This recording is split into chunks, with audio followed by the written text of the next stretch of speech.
and if I find something good, you can have half. Can I laugh?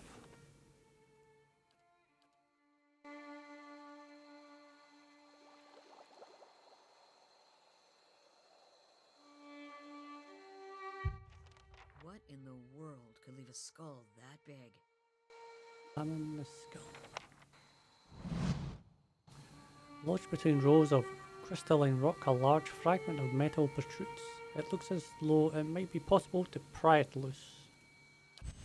As you touch, the splinter of metal begins to glow orange. Heat surges up your hands and arms and envelopes you with such intensity you feel as though you are melting down.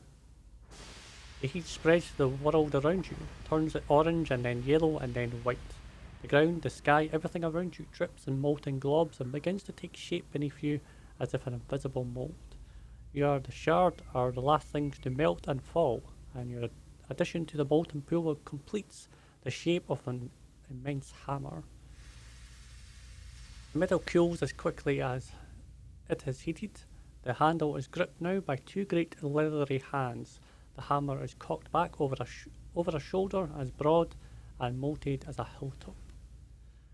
The wielder whirls around and heaves the hammer, and you are flying upward for what seems like ages into the airless blackness above. As you spin, you catch glimpses of rock large enough to be a moon. It is close, far too close to the world. The force of the impact shatters hammer and stone alike. The rock is redirected outward, but a section of the front face is cleaved off and begins to fall, splitting apart as it cracks. In 100,000 fragments, blossoming outward in all directions, debris showers the atmosphere, trailing smoke and fire. Below, land and sea is far off, but gradually rising up. Look to the sea.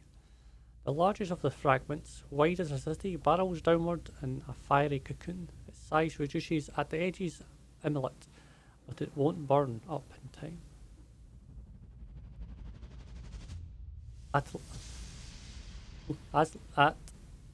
It lands silently in the distant ocean, sending a column of water skyward and radiating ripples that spread like wrinkles in fabric. Then the sound comes tearing up through the sky. It sounds like thunder. Features are becoming clearer by the moment as you streak towards the earth. You are lodged in an enormous boulder, falling among other smaller fragments. The heat and burst around you on all sides. Beneath you, snow-capped mountain rise up, dotted here and there by cities of stone and Adra. The impact will be the destruction of all of them. The shadow of your rock fragment is now visible, getting larger by the second.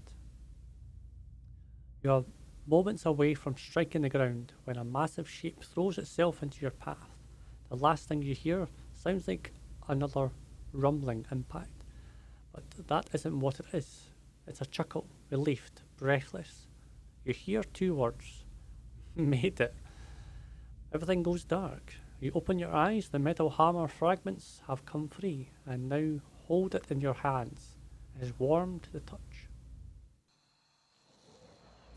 The air around you is suddenly turbulent, spiteful. A cold, damp wind wipes your face. Salt crystals collect in your nostrils and the creases of your eyes. The floor below you becomes blue-grey and glassy, churning and rolling, and when you fall, you crash through water. Violent waves hurl and spin you. Something slithers around your ankles, seizes you with incredible strength, drags you down into salty depths. When the pulling stops, you are hovering at the centre of an endless blue abyss. You can see neither surface nor floor.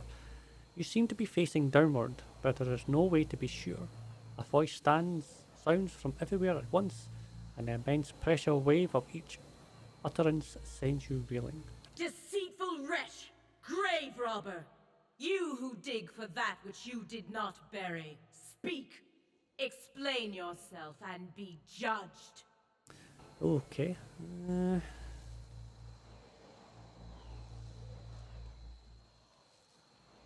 I mean no harm. I came in search for answers. You seek what is mine!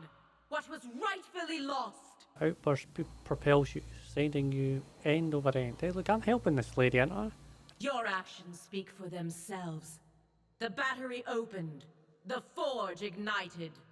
You set free souls that hid from me. That stole from me and evaded my judgment. Yeah, but now they're back, so... The dwarves sealed their own fate.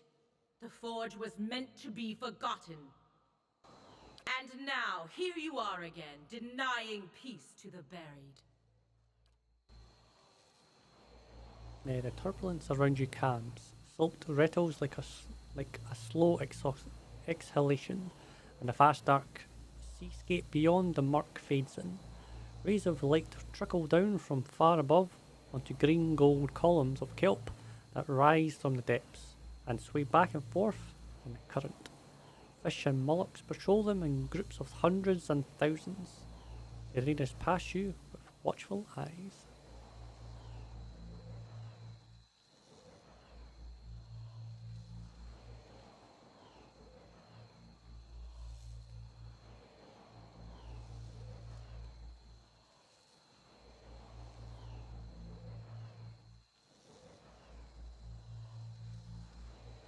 What are the bones of one god doing sealed in the temple of another?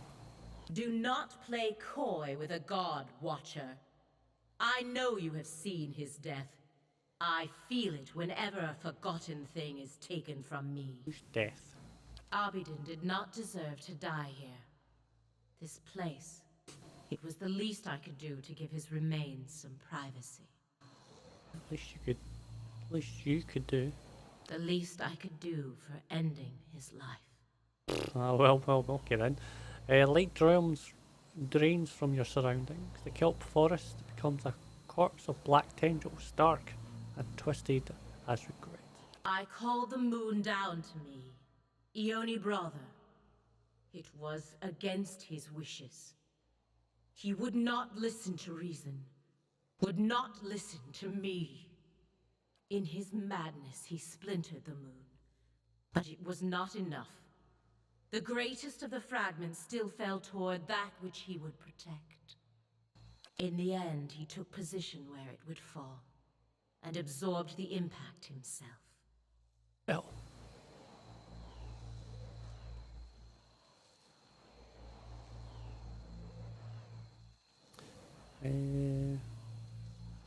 Ioni brother is their smaller sibling, tiny next to them.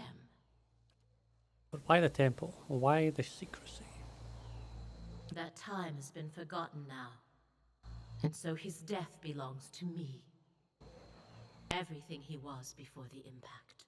But you slew another god. Surely the other gods know this. Surely Abaddon must know. Current surges through the kelp bed, pushing each plant sideways like saplings in a hurricane, and propelling you backwards amidst a torrent of wayward fish. No! He cannot know! He must never know! Understand, he was not always as he is now. His body was not all he left behind. He was devoted to progress and industry from the beginning. But so too was he devoted to preservation. In those times he would let nothing go. Nothing could be forgotten. His will was iron long before his body.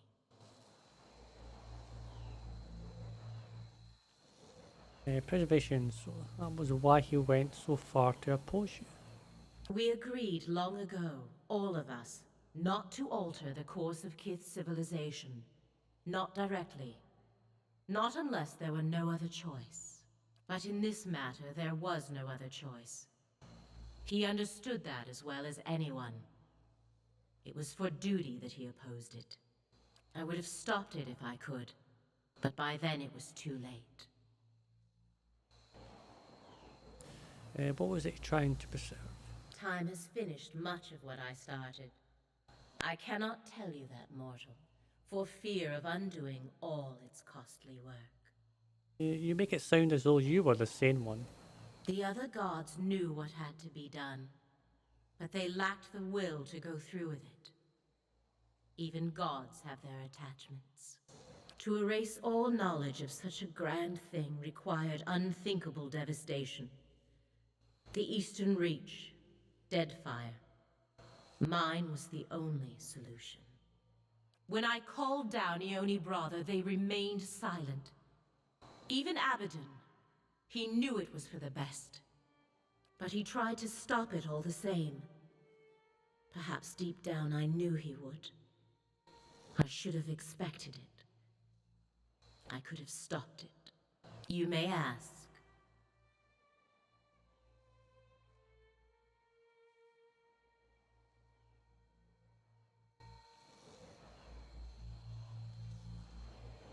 The great conundrum of a god is how close to become with your subjects. Too far and they lose hope. Too close and your own judgment fails. Civilizations are meant to ebb and flow. Allow them to persist for too long in power or knowledge, and you invite catastrophe.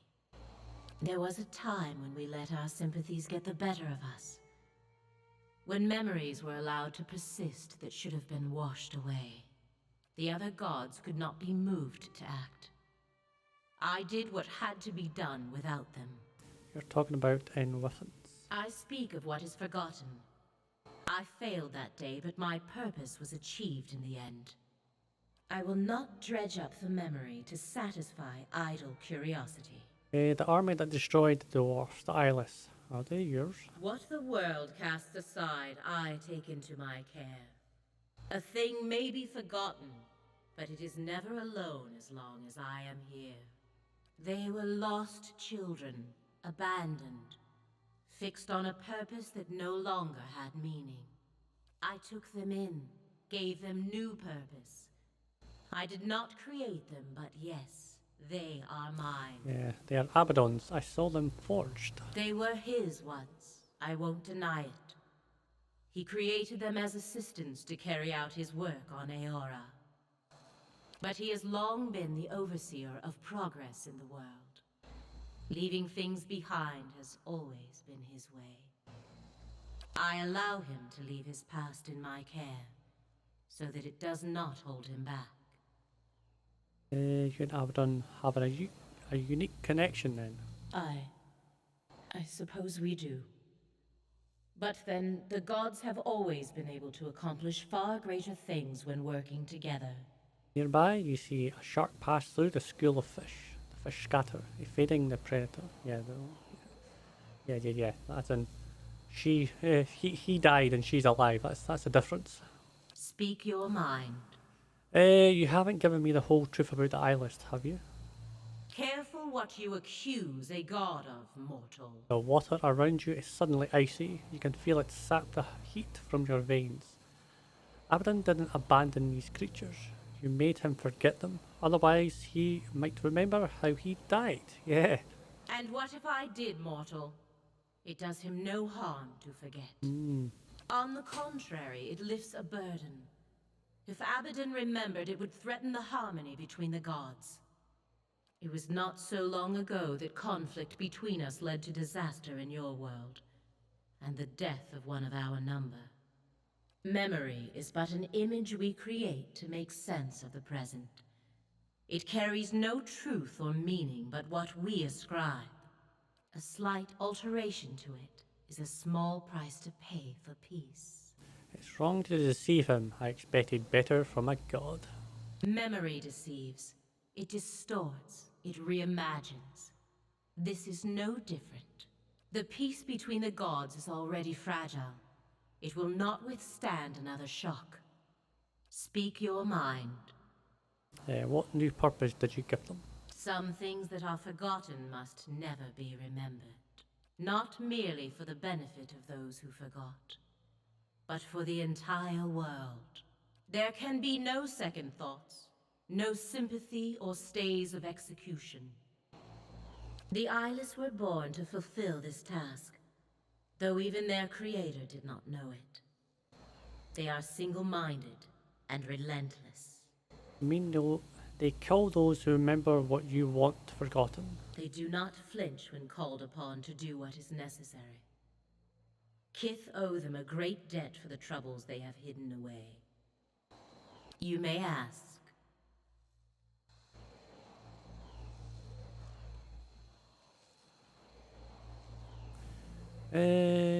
What do you mean the forge is meant to be forgotten? It was never meant for mortal use. Such power, such truths lie within it. It can bring only ruin. When the Pargrunen came to the White March, they were peaceful. They shared common beliefs and purpose. Their visions for the Forge tore them apart. You have seen this for yourself. They would have destroyed themselves in the end. Equivalent that we'll never know.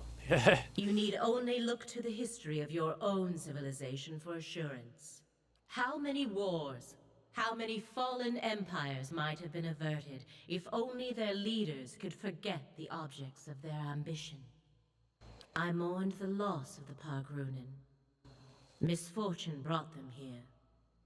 They did not deserve to end so soon. I need you to call off the eyeless. Like, it seems like that's the same one as that, or is it? No. On the contrary, mortal, their work must continue.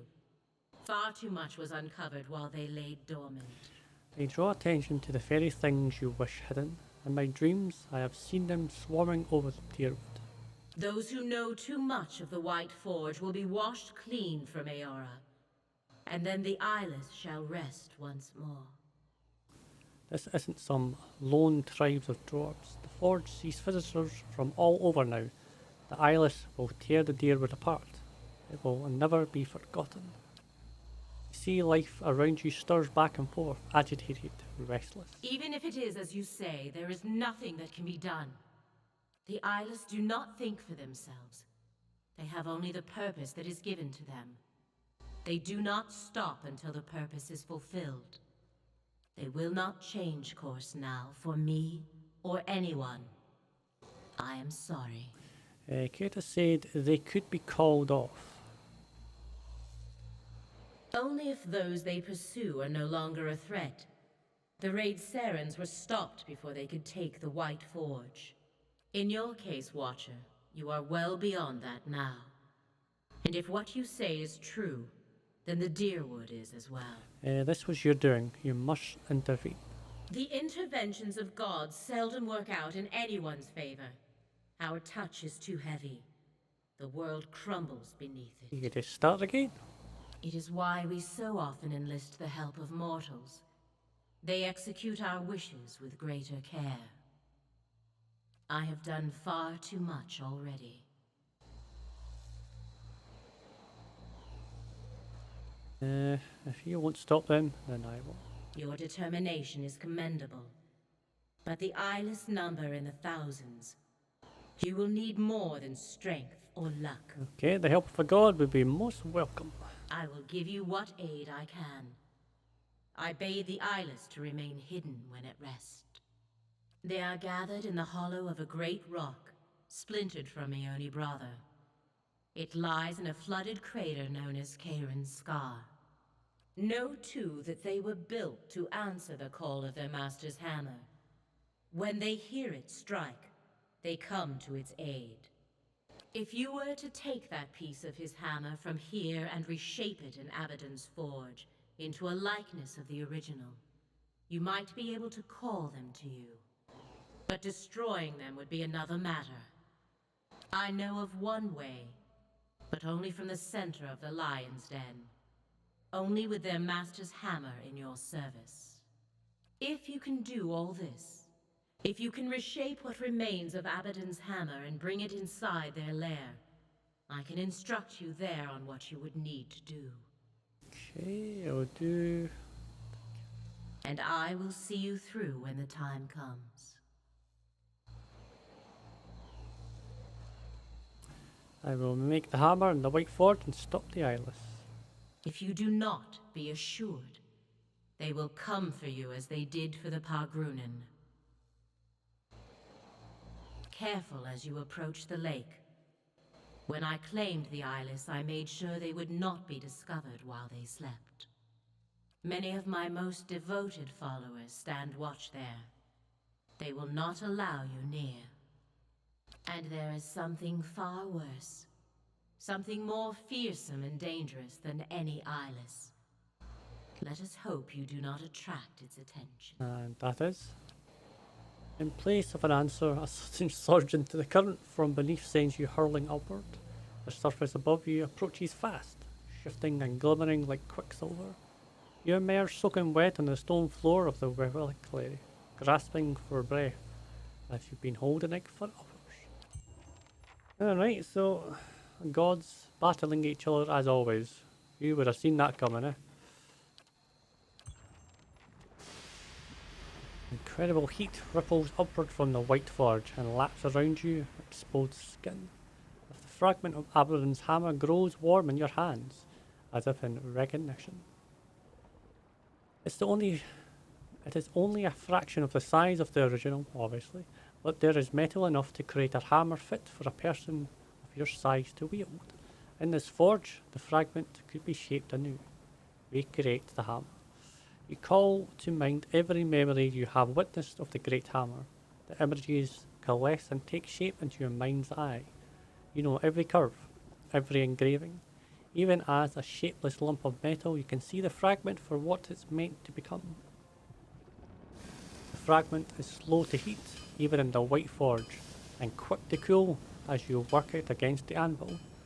Sweat drizzles down your body and puzzles at your feet. Your arms grow sorer with each swing of your forge. Hammer until you can barely lift it. Minutes turn to hours. As Abaddon's hammer begins to take shape, the ring of your own hammer against it takes on a familiar tone, one that you have heard in your dreams. With each strike, an image flashes in your mind. It is hazy at first, but it gains detail as the hammer begins to resemble the original. Over time, the image becomes a frozen landscape, centered around a crater lake. Isles patrol its frozen surface in droves, and this can only be the place Andra described. Charon's Scar. The isle is paused there and there when you strike and look up as though hearing the echo on the wind. In the distance, as more details appear, you can see other landmarks, stalwart Durgan's battery, and you understand where the lake lies in the White March, where you must take the hammer. Finally, with careful etching of the last detail with your chisel, the hammer is completed. No sooner do you make the final mark than you feel a pure radiant energy pulsing from within it like a mechanical heartbeat.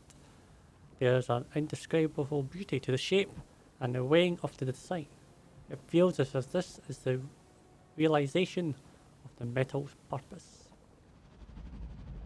You take up the hammer and its power rushes over you in waves and shakes your body so hard you nearly drop to your knees.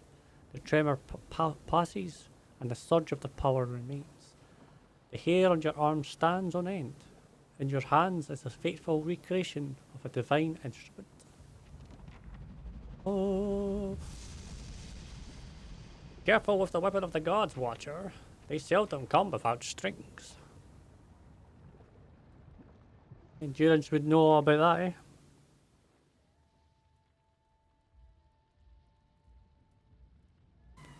Well, hello there. I've heard enough. Sounds of an argument reach you from the stairs. Darren marches into the room, arms crossed, like Wenger bounds along behind him. This threatens all of us now. Yeah, humbly. Yep. She's right. We've got to fight together. See, Darian? He'll tell ya. We can stop him. Yeah. If he's seen them, he knows better. What's going on here? Something killed a whole crew of hunters out in the wood. Tore them apart like dolls, insects. Despite his steady posture, his eyes flit and flicker like flies, and his upper lip shines with sweat. Something like the creatures that attacked my fort, perhaps? Megan mutters something to your escort, and they snort in agitation. I told ya. All we gotta do is get him in range of these cannons, and then we blast him. Blast them. We don't even know what they are. I do. They're known as eyeless. The destruction my dreams warned me of. Yep. And your greed and recklessness have brought them on us all. Calm down. You burning our village didn't help matters none. It wasn't my clan that attacked you. No difference. One ogre stinks as bad as the next. You may be right, Berrigan, but this isn't helping. Perhaps you should go. Calm down, everyone. None of that matters now. Ball shifting her feet, curling suddenly. I came to offer my clan's help. Let's gawk at her. The White March has been our home for centuries. We'll defend it alongside you. Your aid would be welcome. She presents an ancient banded horn in both of her calloused hands, holding out to you. Sound it anywhere in the White March, and 3 of my best warriors will be at your side. Your battles become ours. Yes. Awesome. Cool.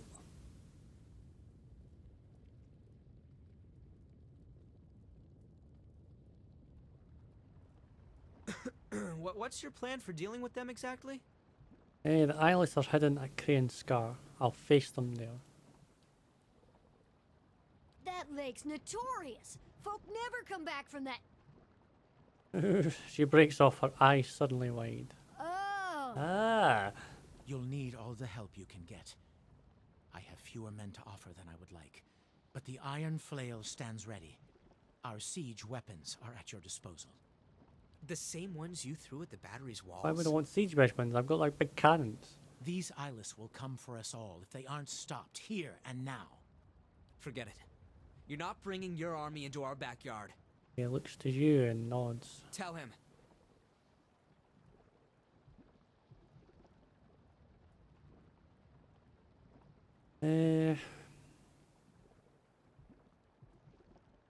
Adri's right, we need to work together. It's no time to worry about what's past, Darren. Guess you're right. Won't be anything left of Stalwart if we don't stop these monsters anyway. We'll assemble at Cairn's Scar and wait your orders. Be ready, my friends. It will be a great battle. Cool.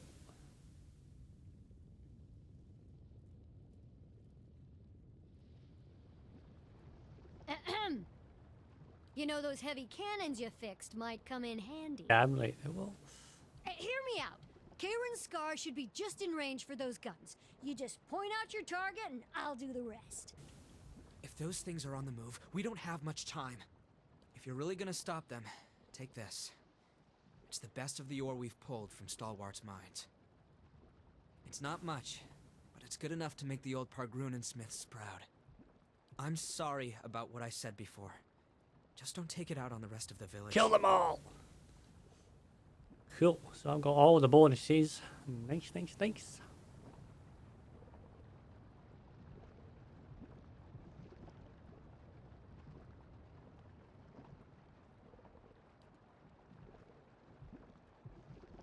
By using the burning pitch trebuchet.